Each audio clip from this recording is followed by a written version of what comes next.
In the name of poetry, I offer you these words. Translations of thoughts and symbols that fester and ferment within. I offer you remnants of poets who have taken me to church, who spoke the word and prayed for my soul as they bore their own. I pray for the time it takes to speak to our hearts, then dare commit our vulnerabilities to memory. It's not always easy. In the name of poetry, I offer you me. Katleho Kano Mujalefa wa bakwena libasiya ngwana wa Josie as well as CPT. I offer you me, my perspectives, my many mothers' teachings. I offer you the hopelessness and the moments that excite, the taksim gosi that makes me write. I'll even offer you these butterflies of mine if you'll accept the invite.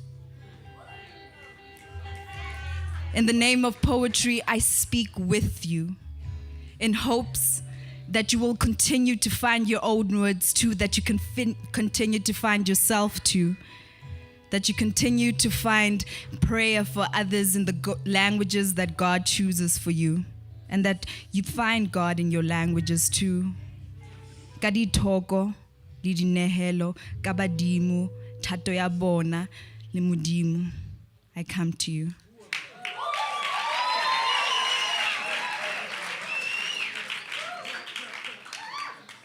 So for some of us, we don't quite understand going to church, and poetry is our church.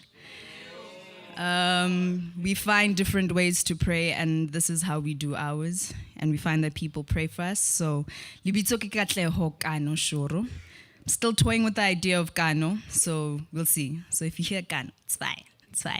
It's still me. Second poem. Okay, so how I'm going to do this: introduction to self, and then love, and then it's Black History Month, which is African History Month for me, which is how history interacts with Africa right now month for me. So we'll see how we go into that. Second poem is, I was in Cape Town for about 8 years, and I'm back in Jozi, but I grew up in Jozi, and this poem is just sort of an ode to both of them, saying that I exist in both spaces. I stood between two grand cities as each of them whispered, remember me. Now Josie was lean, her walk was packed with ambition, and her hairstyle was gelled in a cosmopolitan composition. She wore suave scent laced with aspiration and tied her thick confidence around her waist and hair with extra intention. I had to catch up to Josie. Josie's pencil skirt matched her high heels covered in pastel energy. So with every guai came a plan. With every street corner, she molded a wise man. Josie walked Maboneng. I had to stand back and catch my breath and adjust my eyesight to her light. And as I watched her stride, I noticed how her rhythm was inspired by the bass line from Bree Street Taxi Frenzies, how the keep reminded her of childhood simplicities, and how she kept bopping her head to Gandhi Square after school cypher beats. Josie.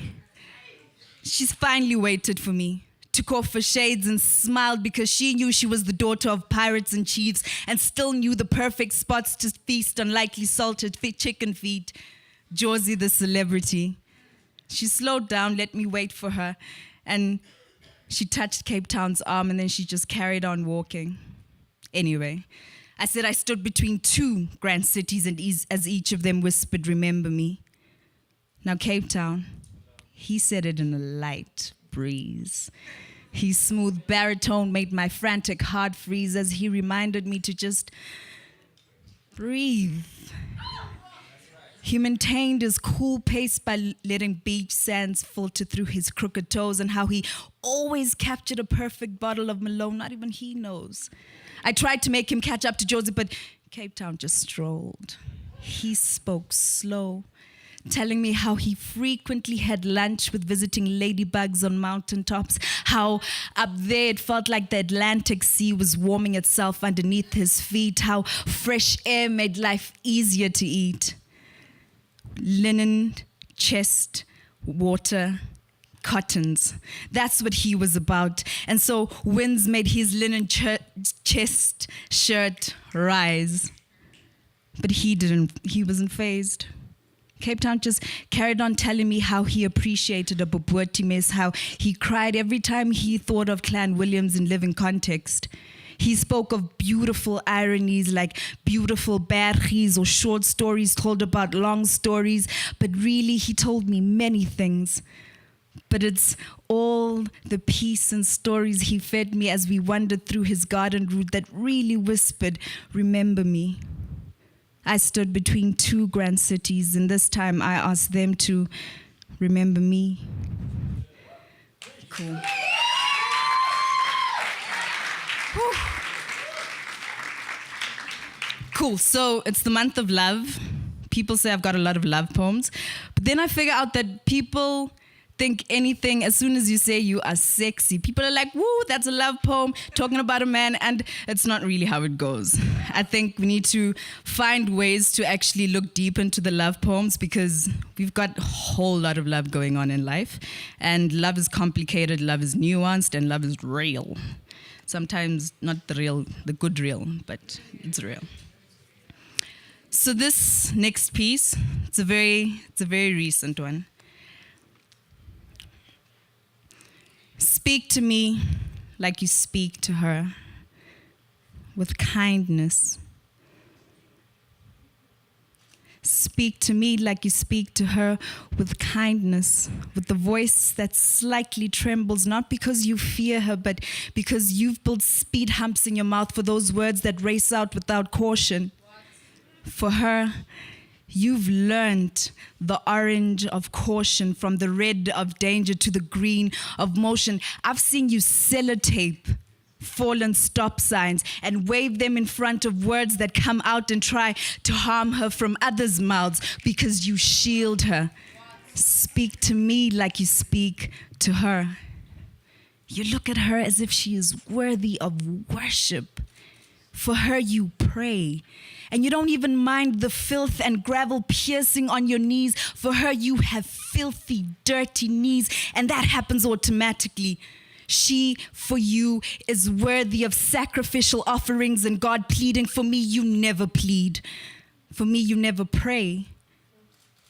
Dear self, the way you pray for your mother, for your friends, for your sister, for that stranger with her fist up, learn to pray for me.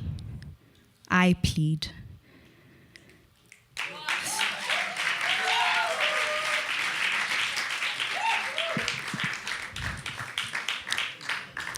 The next one I carry everywhere with me because it makes me feel so comfortable and I love it and gooey inside. You're deliciously beautiful. And you can be absolutely anyone. So, you're deliciously beautiful. Your heart must be sculptured in the shape of the pitless peach, because all I ever want to do is dip you easy in my mind's cream. Take petite bites out of you, but slowly, so I can savor the scent of your being. You imbue me. Make my skin want to turn itself into this fountain of golden caramel because only you have mastered the texture of dark chocolate. Explain to me, but in whiffs of delicious, how you hold the sun in your right hand, have the sea beckoned at your feet, yet the two never realize that before picturesque sunsets, it's in your beauty they meet. Your kind of beauty overflows from even watermelon calabashes, but never quite touch the ground because I crave even your leftovers. Understand that I would dive, fall, scrape both knees just so that I can have a taste of thee. Red bush leaves shrivel and die at the sight of even your presence because they realize that only you are worthy of nourishing me. So nourish me. Beautifully. You're deliciously beautiful. Your heart must be sculptured in the shape of a pitless peach because all I ever want to do is dip you easy in my mind's cream. And that's that.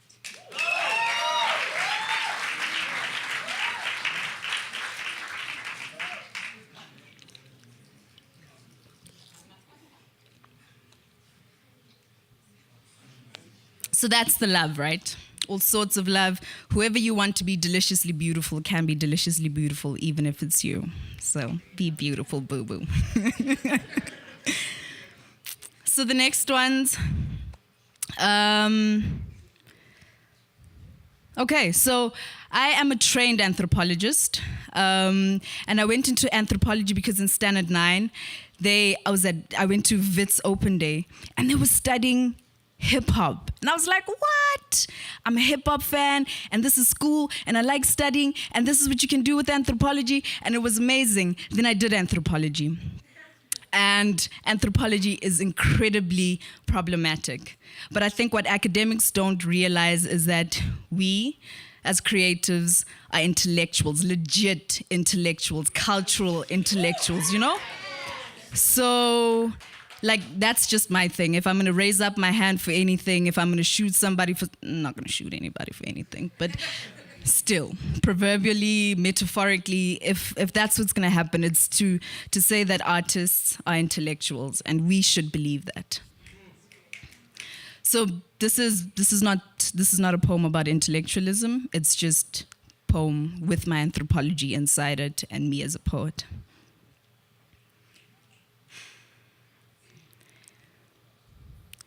Funerals sound like wailing. Hearts throbbing, aching. They sound like ripping pores to let pain in, and then just letting all that pain pour and drip and pour out of corners of eyes and all those tearing pores. Funerals sound like Sesotho, Mafu. They sound like accents having traveled from Lesotho. They sound like condolences expressed in presence, because that is our show of Botho. They sound like the ch-cha, ch-cha, ch-cha, ch-cha, chugging of trains, delayed planes. They sound like quiet homes suddenly bursting into these flames of Bloemfontein dialects. Funerals sound like ditoko, mouthfuls. They sound like praise poems said to restless bulls. They sound like that final bellow it pulls, and then that breath it pulls before it sets itself into the arms of the deceased and prays for her, recites her through her own ancestry. Funerals of Bakwena, they sound like rain. They sound like thunder echoing the survivor's pain, and then droplets of blood and droplets of water swirling soil into fame. These funerals sound like droplets colliding and colluding with our own tears. They sound like us rejoicing because we have strengthened ancestry, but all of this colliding with our mortal fears. Funerals sound like triangles, drums dipala. They sound like ndikokele sung to antagonize the reader. They sound like high octane defila. They sound like Kolo ya Elia high doom. And whether you go to church or not, you will sing the hymn because it was your grandfather's best hymn, and you are asking her keeper to just let her in. I quite prefer the sounds of funeral. Any day, give me funeral sounds. Because days after, you're bound to mourning, and you don't quite like the sound of mourning. Mourning sounds like too much silence. It sounds like loneliness persisting, those things unsaid, like time unticked. Loneliness. Mourning sounds like life is missing.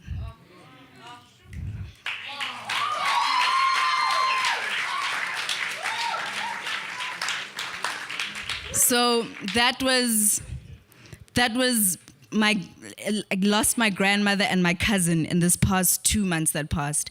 And that was the way of dealing with it as an intellectual, as a person who was there, who could feel the sounds that are coming through. It was just trying to say, okay, these are the things that happens at our funerals. These are the sounds, the beauty, but through the pain, there's the beautiful things that come out. My last poem.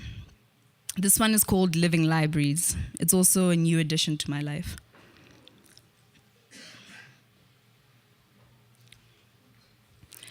Our libraries move. They have mouths. They speak details and languages now complicated to our theoretical linguistic understandings, but on our skins, these details settle quite comfortably. Our libraries move.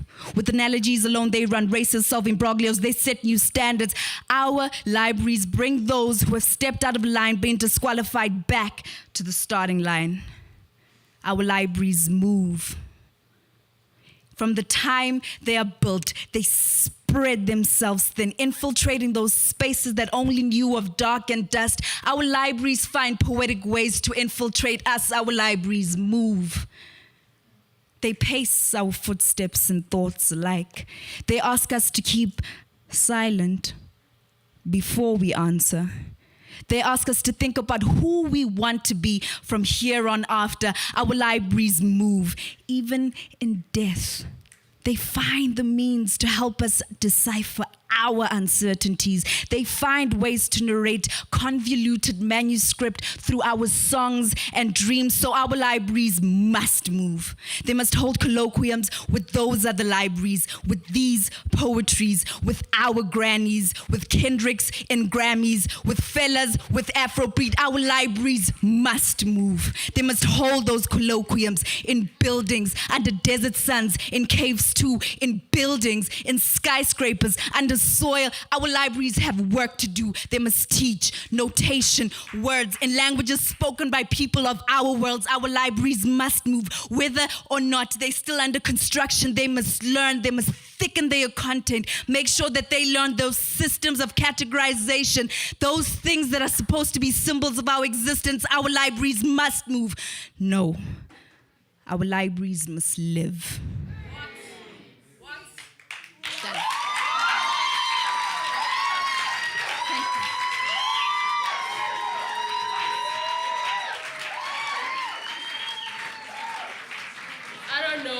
If you didn't feel that, oh my gosh, you need to go home and I don't know what. What?